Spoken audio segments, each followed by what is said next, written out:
So I try not to read retellings of Les Miserables, I really do. But just before Christmas I was strolling through Waterstones and the most beautiful cover of a book called The Court of Miracles caught my eye. Now, not only does this book have the prettiest cover I've ever seen, but The Hunchback of Notre Dame is one of my favourite Disney movies. So I open it up expecting to see good old Quasi, but the name that I see isn't Quasimodo or Esmeralda, but Eponine. Now, I am a huge fan of Les Mis, and though I knew this book wouldn't be great because I've never read a retelling of Les Mis that was anything better than mediocre, I could not stop thinking about this book. So, shortly after Christmas, after Boxing Day, I went back to Waterstones with my Christmas money and gave in and picked up a copy. Here, I would like to make a statement for the attention of my future self. Never buy a book about a subject matter that you love and characters that you're invested in without reading a review first. I'm going to start with a little historical context, not of Les Mis, because there's a perfectly good musical for you to go and watch if you don't know the story, but of the Les Mis fandom.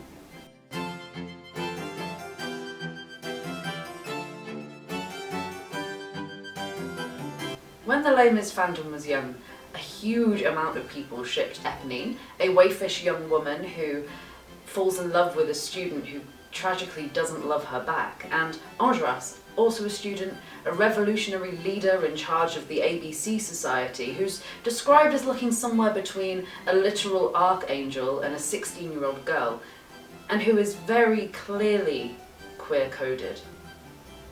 This wonderful couple was dubbed Engineer. I'd like to quickly make it clear that I'm not shitting on anyone's ships. There's nothing wrong with shipping Engineer. I'm a firm believer of shipping whatever the hell you want. However, when you boldly proclaim that you're writing a retelling of Les Miserables, but completely change the setting and make queer characters explicitly straight, not to mention horribly out of character, there is a problem. But I'll get to that later.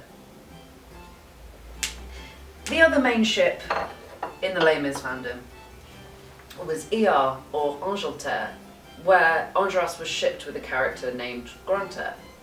Grantaire was a unfortunate-looking young man who was nihilistic, intelligent, funny, alcoholic, and above all else, loved Enjolras. They don't have the most healthy of relationships in the book. They're frequently arguing over their political beliefs or their philosophical morals, and Enjolras is constantly annoyed at Grantaire for being drunk, for disrupting the rebellion, and for generally being a little shit. Grantaire is a wonderful character and a popular fan favourite, and I think this is partially down to him also being explicitly queer-coded. Let me read you a lovely little excerpt from Victor Hugo's Les Miserables. Grantaire admired, loved, and venerated Enjolras. The anarchic questioner of all beliefs had attached himself to the most absolute of all that circle of believers. Enjolras had conquered him, not by any force of reason, but by character. It is not an uncommon phenomenon. The skeptic clinging to a believer is something as elementary as the law of complementary colours. We are drawn to what we lack. No one loves daylight more than a blind man. The dwarf adores the drum major. The toad has its eyes upturned to heaven, and for what? To watch the flight of birds. Grantaire, earthbound in doubt, loved to watch Enjolras soaring in the upper air of faith. He needed Enjolras. Without being fully aware of it, or seeking to account for it to himself, he was charmed by that chaste, upright, inflexible, and candid nature. This then carries on for about another 300 words. Pretty fucking gay if you ask me. This is just one part of Les Mis that makes the fandom ship these two. Another part is that they literally die holding hands.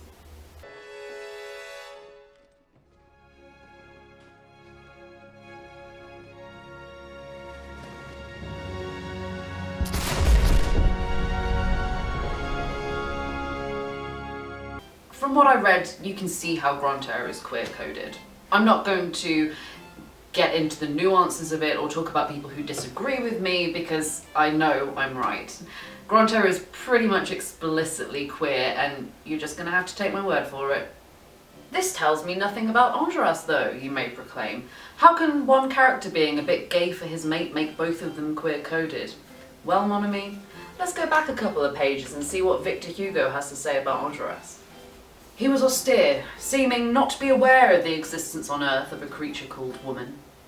Had a grisette from the Place Cambrai or the Rue Saint-Jean-de-Beauvais, seeing that schoolboy face, the page boy figure, the long fair lashes over blue eyes, the hair ruffled in the breeze, the fresh lips and perfect teeth, been so taken with his beauty as to seek to thrust herself upon him, she would have encountered a cold, dismissive stare, like the opening of an abyss, which would have taught her not to confuse the cherubini of Beaumarchais with the cherubim of Ezekiel.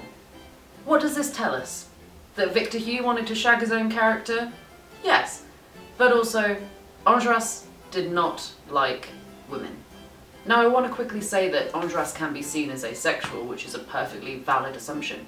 In the book, him and Grantaire have, though an ineffable connection, nothing but disdain for one another until they take each other's hand to die on the barricade. Either way, Enjolras is explicitly gay-coded.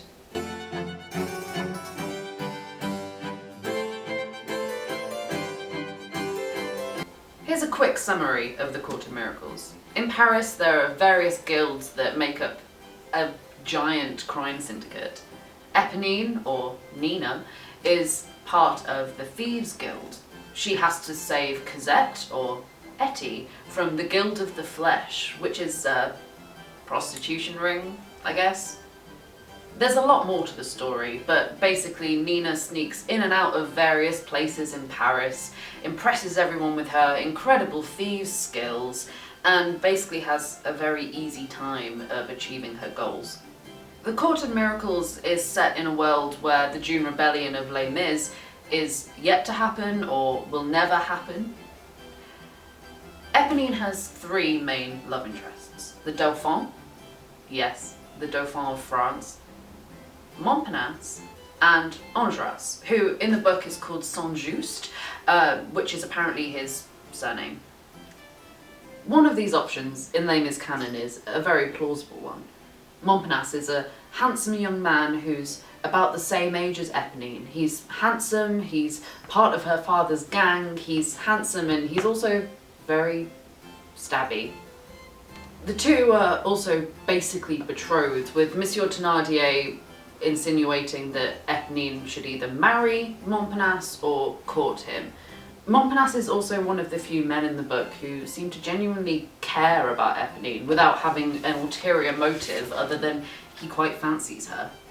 I don't think the author, Kester Grant, has ever actually read Les Mis, and to be fair, why would you want to? Why would you want to read a book this big where it's majoritively just Victor Hugo talking about how cool the Parisian sewer system is? The reason I don't think she's read the book is because Enjolras and Montparnasse are heavily watered down to make them palatable love interests. They are incredibly 2D characters who are basically just plot points or choices that Eponine has to make. I saw a fantastic review on Goodreads that said Montparnasse was the stabby one and Enjolras was the revolutionary one. Another disclaimer, I want to say that the enjoyment of this book is okay. The author has by no means done a bad job. In fact, there are plenty of things in the book that are great or commendable.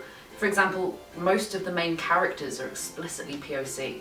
However, good POC representation does not erase the fact that the book's main problem lies in the heterowashing of characters who are explicitly not straight in the source material. So why write this book? Why is everyone so obsessed with Eponine? Why choose Enjolras as a love interest? The answer is simple. The musical. From when it was first put on in the West End in 1985, fans, especially female fans, loved Eponine. This is perfectly understandable. She's badass. People find her story tragic. She literally dies in the arms of the man that she loves after singing some of the best and most well-known songs in the musical. Also, people found her relatable. She's poor, she's not particularly beautiful, although she is usually portrayed by an incredibly talented and pretty actress. She quickly became fan favourite, and her followers started to proclaim the immortal words, "Eponine deserved better." On the surface, I can't help but agree. Eponine did deserve better. She was brought up in an abusive household where she was forced to become an abuser to her adoptive sister's slave, Cosette. She then grows up and finds out that not only has Cosette been readopted and is beautiful, but she falls in love with Eponine's crush, Marius, who, in return, quickly falls deeply and creepily in love with her. Meanwhile, Eponine has lived her teenage years in poverty and has been inducted into 19th century Parisian gang culture. Even so, she's still fiery and passionate. She joins the rebellion with the ABC Society to rescue the man that she loves. This is why people like her. The effects of this are twofold. One is more unfortunate than the other. Firstly, fans of the musical then went on to create fan works of the musical. They wrote fan fiction where they sought to fix Eponine's story, which is exactly how fan fiction should be used. So they ship her with Montparnasse, right? Nope, because Montparnasse is barely in the musical. He originally had about 3 solo lines, but they were very quickly cut. And now his name's only mentioned once, and he's pretty forgettable. You, Montparnasse, watch for the law with Eponine, take care. So where does this leave the fans? It's very unlikely that they're gonna slog through Victor Hugo's Brick. So who's left? Enjolras. In the musical, Enjolras is a far more ambiguous character. He's basically there to be the spearhead of the rebellion, which takes up most of the plot of the second half. This is where Aaron Tveit comes in. In the 2012 film of the musical, Enjolras is played by an actor named Aaron Tveit, an incredibly handsome and beautiful actor named Aaron Tveit. I've been a Tveit fan for a long time, so I was over the moon when I found out he was going to play my favourite character in Les Mis. Unfortunately though, Aaron Tveit's hot. Because people relate to Eponine and they want her to be happy, they ship her with the only eligible bachelor left, Enjolras. Sure, they could ship her with any of the other Barricade boys, but none of them are as pretty as Aaron Tveit. This is where I'd like to add that fans find Eponine so relatable that at this point she basically becomes a self-insert. There is absolutely nothing wrong with writing a self-insert. I love when people write self-insert OCs just because they want to be in love with a hot character. Victor Hugo does this. Grantaire is Victor Hugo's self-insert OC. The second effect, and the more unfortunate of the two, is that because Marius chooses Cosette over Eponine, everybody hates Cosette. Fans of Eponine generally do not like Cosette because she gets in the way of their ship. This is a common thread in fandom. When something in canon gets in the way of the ship that you love, there'll always be a character to hate, and that character is usually female. Again, the musical is mainly to blame for this, especially the 2012 film version. I like Amanda Seyfried, but her Cosette is so dry and bland that she gets completely lost next to Samantha Bark's fantastic Eponine. I could go on a tangent about how they should have used actors who were actually musical theatre actors to play these parts, but I won't. Actually, I will. The best of the main cast are Hugh Jackman, Samantha Barks and Aaron Tveit, and this is because they are actually musical theatre actors. Samantha Barks was picked for the role because of her incredible performance in the 25th anniversary of the musical.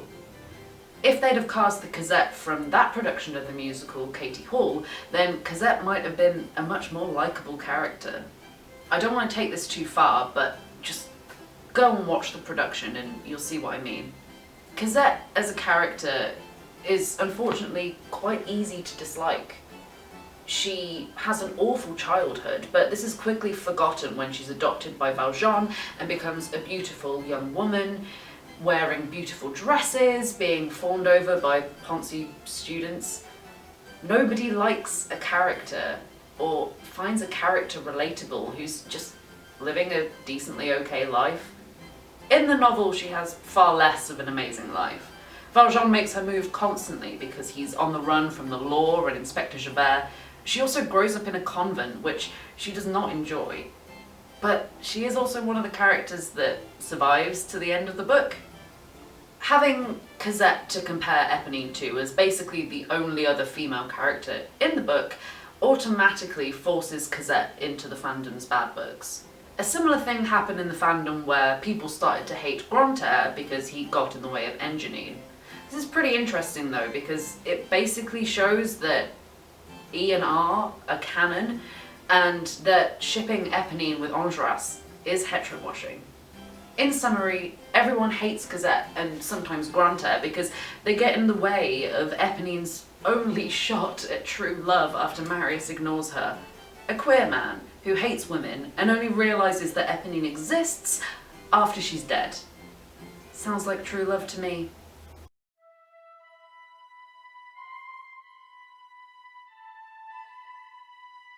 Everyone knows why authors like to do retellings of classics. It's because the work's already in the public domain and stealing somebody else's work is much easier than coming up with your own. I'm kidding. I think that retellings can be really wonderful if they're done right. And part of the way that they're done right is when an author has a real understanding of the character that they're using from the source material. A popular example of retelling would be Madeline Miller's Song of Achilles.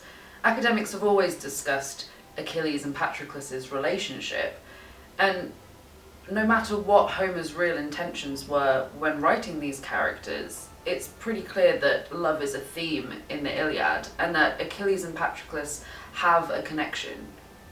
Miller takes this connection and turns it into an honestly beautiful retelling of the Iliad, using Achilles and Patroclus' connection and telling it as their love story.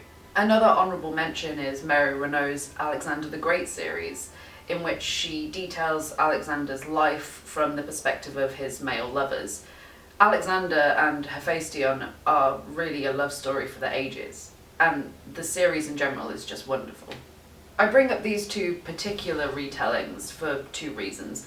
Firstly, Miller and Renault tell stories of very old and very well-loved characters. Both Alexander and Achilles are warriors, and they manage to tell their love stories with male lovers without taking away the part of the character that makes them truly masculine. Secondly, Victor Hugo compares Enjolras and Grantaire to Achilles and Patroclus. It's a pretty well-known fact that Alexander the Great did the same thing, comparing his and Hephaestion's relationship to Achilles and Patroclus as well. Hugo portrays Enjolras and Grantaire as basically a shining godly hero and his tragic male lover. It's pretty clear what his intentions were there. So why is this relevant? Well, neither author heterowashes their characters. This would have been a pretty easy thing to do, considering that media's been heterowashing Alexander and Achilles for decades. Both characters canonically have female lovers, but this doesn't take away from the fact that they did have male lovers too. Really, all it comes down to is representation. Queer representation in the media is so important, and for queer people to see characters and love characters like Enjolras, Grantaire, Achilles, Patroclus, and so on, to then see their queerness taken away is really awful. Their queerness isn't the only aspect of their character that's important, of course, but it is integral to their story. Basically, stop making queer characters straight to fulfill your hetero fantasies.